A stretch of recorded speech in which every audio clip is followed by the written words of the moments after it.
Welcome back. Fair use, fair use. I'm about to do some breaking shit down. Fair use, fair use. This is a black YouTuber, and he did a little review I watched when the movie came out a long time ago, and I had mixed feelings about it, and I was like, just weird. And now I'm watching it again, and I got some other thoughts. Let's get into this. Fair use. Don't hate. Educational purposes only. Was Killmonger right? To be or not to be, that is the question. Now, I've tried to do this particular video several times, and neither time did it ever come or even start out right. And so I've had to sleep on this for almost a week to actually get something sort of pointing toward what I think is the truth. So here's my attempt for the fifth time to actually broach this particular question, because that is the question of the movie. There is a lot of themes going on that we could touch on. There's a lot of... See, this black man's gonna talk to black people. So this is like a black thought. Collective black thought. And black people look at all black people like we're black people because we're all, we get called black people. But then my father pounded me in the head with a book a couple thousand times and said, "You're a Negro! You are a Negro! They are what they are, Africans, Nigerians, and blah, blah, blah, blah, blah, blah, blah, blah, blah, but you're a goddamn Negro." And I never paid attention to it until I actually looked at my birth certificate and said, "Oh shit, it says I'm a Negro." Where the fuck's Negro land?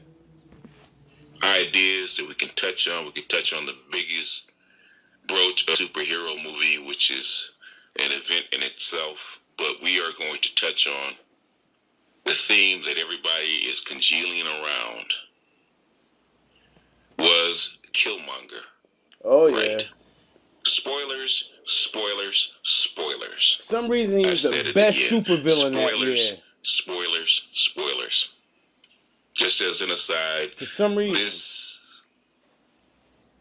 Hello! Today we're going to talk about this subject can't just start at the apex where they meet up with the ideas. Eric's Killmonger was a son of a prince, the king's brother of Wakanda. Two brothers. And Killmonger's father was a Wakandan agent, a Wakandan spy that, in a sense, as the movie says, was radicalized. Which in itself, when you're radicalized for a good cause, is not a bad thing. When radicalized is wrong, or radicalized is bad, is when you betray your people, which he did. Yes. It's one thing for Killmonger's father to fight on the side of poor people or downtrodden people. It is another to go against his people's will. In the movie, Killmonger's father was where? He was in the hood. He wasn't in any particular hood. He was in an American hood. And he didn't like what he seen. He didn't like it one bit. It's also another to cause harm to his own people. When he sent Claw to steal the vibranium, he caused many, many, many Wakandan deaths. He also caused the deaths of other people from the vibranium and the weapons that came out of that. So even though you were radicalized and thought you were doing the right thing, when you're caught, you have to know that you have to pay the price, that you are a traitor. And that's what happens when you have no foundation to stand on. you'll think you're doing something really right and it's really wrong and you don't care and it leads to violence because you're an idiot. And as a trader, you have to pay your price, and he decided to pay the ultimate price, which was his life. Upon seeing his father's death and not really understanding what his father had done, here Killmonger set upon a path of revenge. And there's an old saying, when you set upon a path of revenge, a journey of revenge, dig two graves. Ultimately, he got revenge on the two people. Now, I relate to Killmonger in a lot of ways, and I don't relate to him in a lot of ways. And the way I do relate to him is he wanted vengeance for his father. His father got done dirty, and he was like, I don't care. I'm good. My whole life is dedicated to fulfilling my father revenge. And I understand that. Except my father's the most high. And he said, don't lift a finger. Let them know that they didn't kill me. They just made them stop talking about me. They made them not know how to see me no more. But I'm here. Just let them know I'm there. And let them know I'm going to deal with them personally myself. You don't do nothing. I got this. That were involved, the two remaining people that were alive that were involved in his father's deaths. One was Claw, and the other was Shuri. Shuri was the spy that turned his father in when his father was betraying his country and stole the vibranium that caused the deaths. And T'Challa's father, killed him to save Shuri's life. Wasn't Shuri T'Challa's cousin? Now, once Killmonger had set things in motion, got his training, and got ready to enact his plan through Claw by drawing the Wakandans out, getting the vibranium, killing Claw, and bringing Claw back to Wakanda. Oh yeah, Killmonger had to get training in the army. You know where I got training on? The street. Which is what the Wakandans actually wanted. That's what got him favor with one of the tribes. Work. And the tribes gave him access to a challenge to the throne, Homelessness.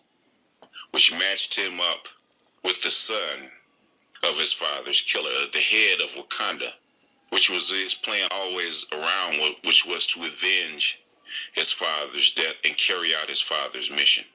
And as he Yes. stated, which was very clear, he went through all that training, killing on all these continents, just to get to the point where he could kill or cut off the head of the Wakandans, the Wakandan T'Challa. leaders, killing the Black Panther.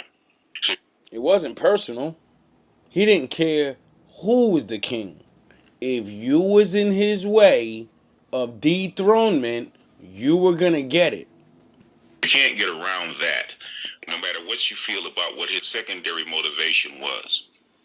His primary motivation was very clear. It was not to free the people around the world. Nope. It was not to raise up the oppressed. Now, when I heard that part, it clicked, and the biblical jumped into me. And I said, wait up. Killmonger's father was a Wakandan. That's how they both had those tattoos on their lips. And Wakanda is in Africa. So he's an African. His father's an African. And then he got sent to America ghetto and he had a kid. Who did he have a kid with? Did they ever show the mother? Was she an African? Oh, I don't think so. I don't think she was.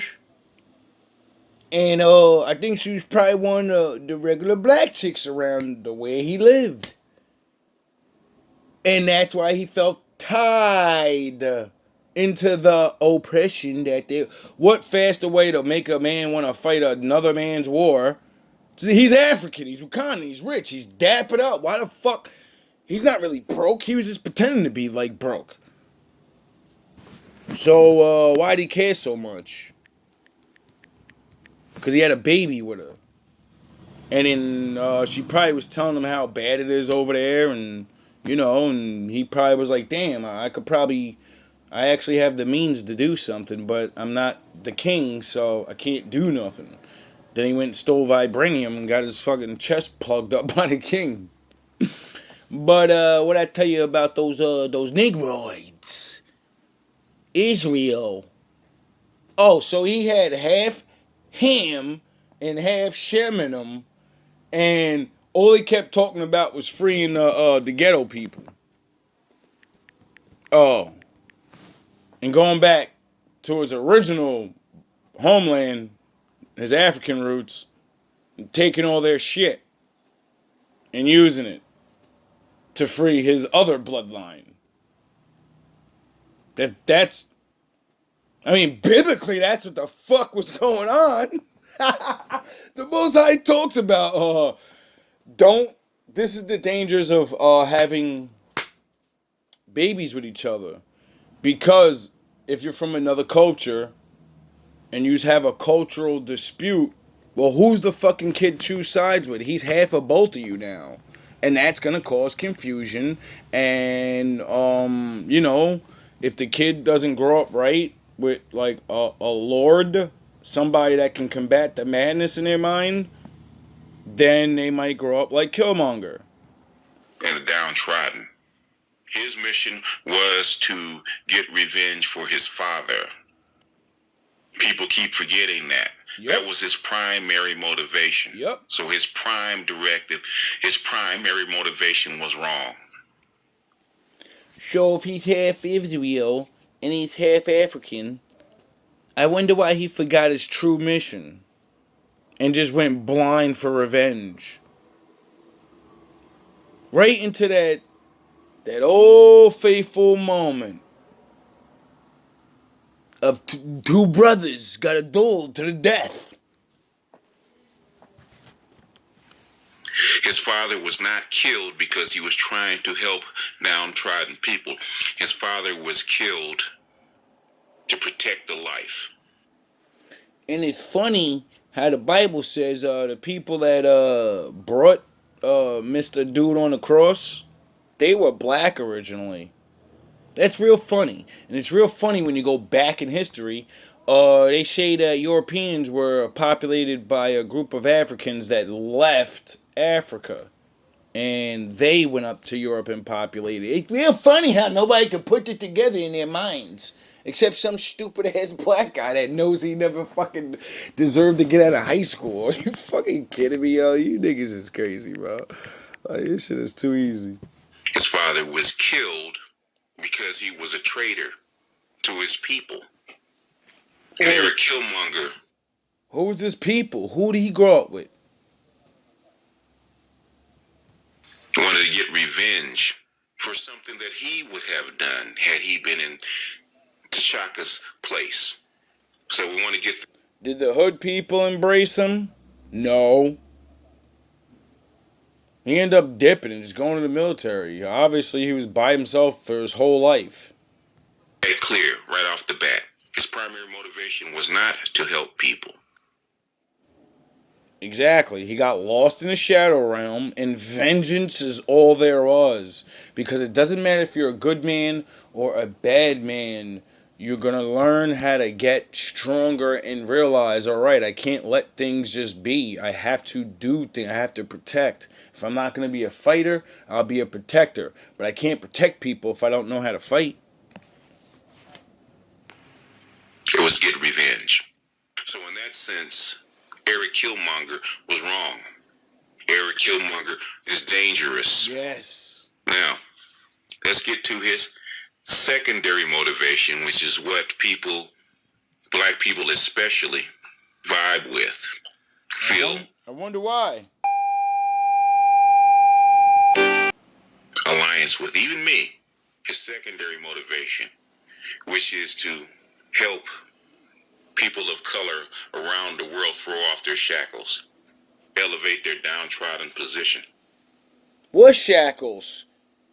We got shackles on us? Where? I don't feel any shackles on me. As the prince once said, Machiavelli's prince once said,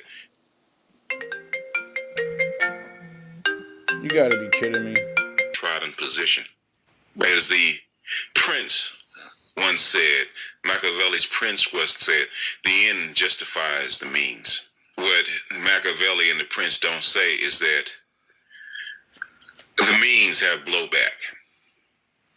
And the means you use cause ripples, and those ripples sometimes come back to you. You know why? Because the Most High's watching everybody. So when you're a good person doing faggot ass snake shit, like watching your friends suffer while you have hundreds of fucking dollars in your pocket, you're eating fucking good dinners and shit. You see this nigga over there, it's starving, and you're throwing him scraps and shit. Niggas having thousands and $1,000 worth of clothes and sneakers and all this, and you say someone's your brother, and you see this nigga hurting, and you don't even hook him up.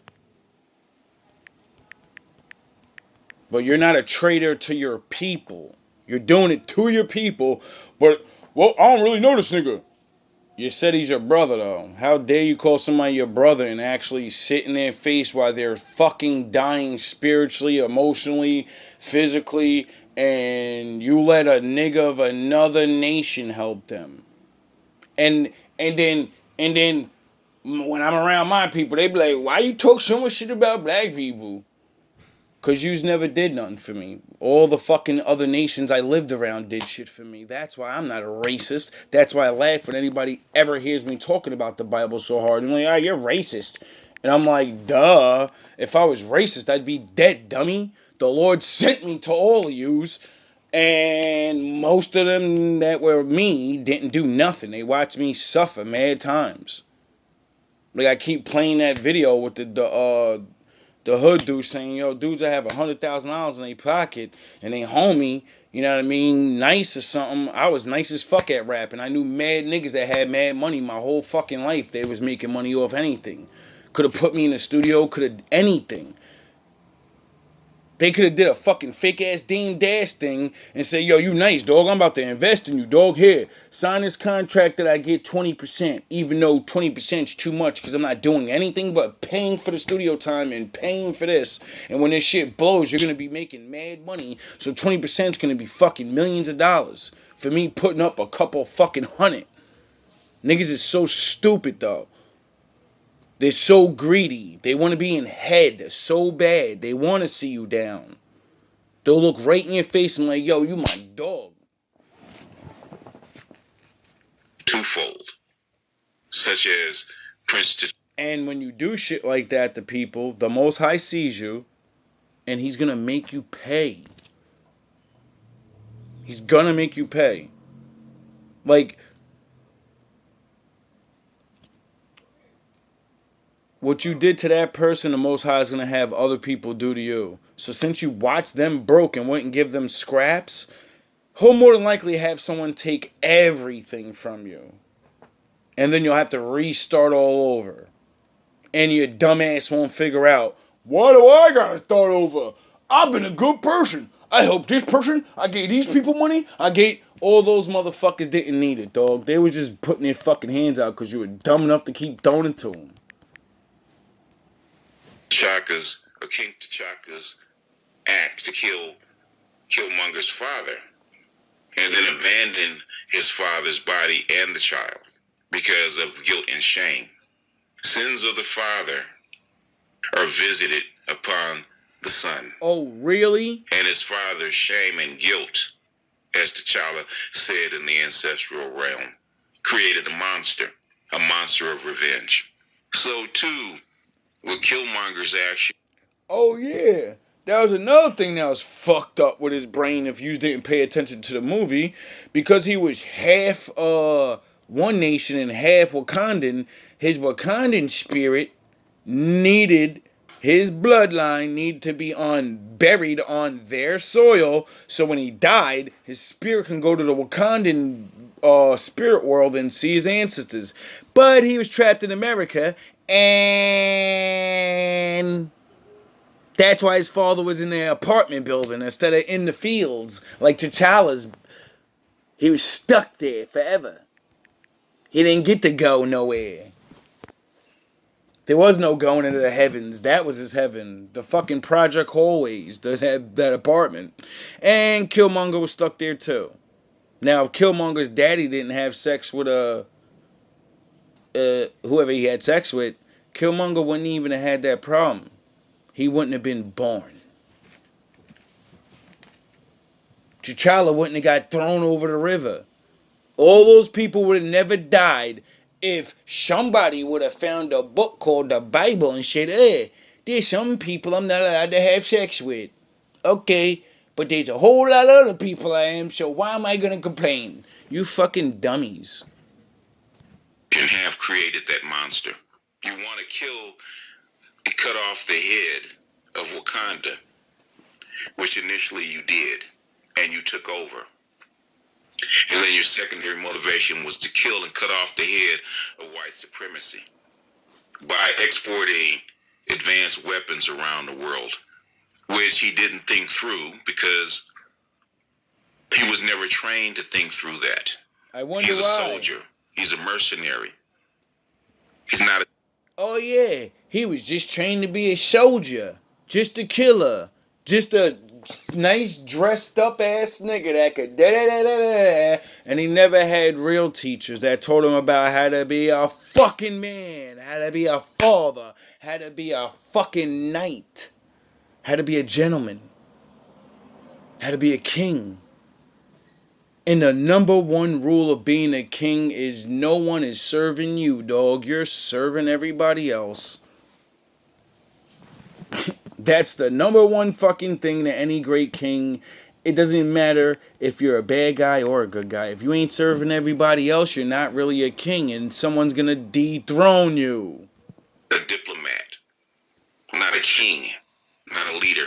Oh, Diplomats, leaders, and kings think long term. Really? Killmonger was not equipped for that. The Reaper of his father, Really? and then abandoned his father's body and the child because of guilt and shame. Yeah. Sins of the father are visited upon the son. I wonder why. And his father's shame and guilt, as T'Challa said in the ancestral realm, created a monster of revenge. Shame So on a too, nigga. with Killmonger's action They tried have to created run that game monster. on a nigga. You want to kill and cut off the head of Wakanda. Shame on you niggas that always ran game on the niggas. Which initially you did, and you took over. And then your secondary motivation was to kill and cut off the head of white supremacy by exporting advanced weapons around the world. And you know what my father said about that? You're a fool, and when you're going against your enemies, or who you think your enemies are, you're gonna go in one way and they're gonna smash you and you're gonna run away in 7 different directions. So, keep thinking you can beat any one of their games of anything they're playing. You can't. It's not Destiny. They're gonna smash you to pieces because you're an idiot. Which he didn't think through because he was never trained to think through that. He's a soldier. He's a mercenary. He's not a diplomat. Not a king. Not a leader. Diplomats, leaders, and kings think long term. Killmonger was not equipped for that. The repercussions on Wakanda would have been immense.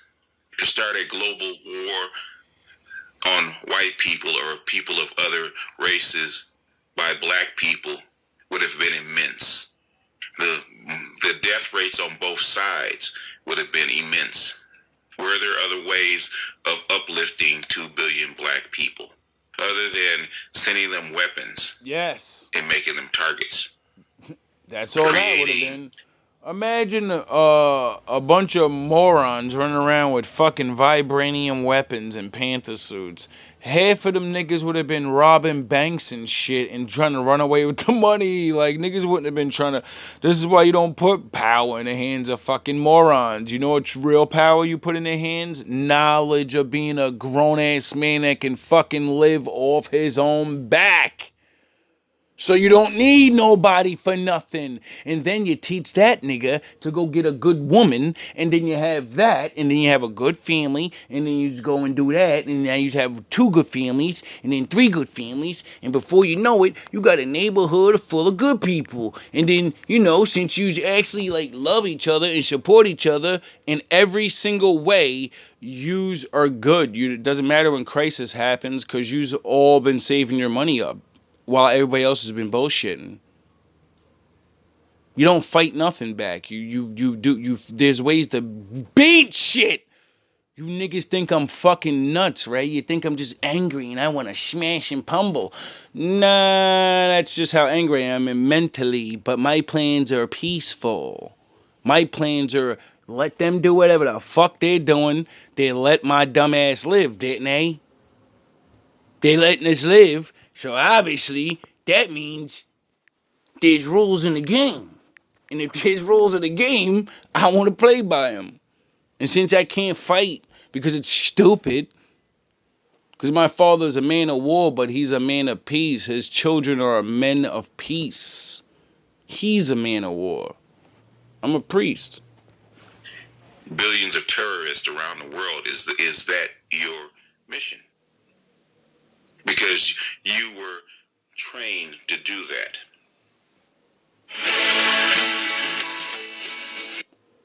And that's what I be trying to tell you dudes. You think you could just turn off, 30-something, 20-something years of fucking being trained like a monkey, and then you're just gonna hear a couple of truths and, I'm awake now, I know what to do.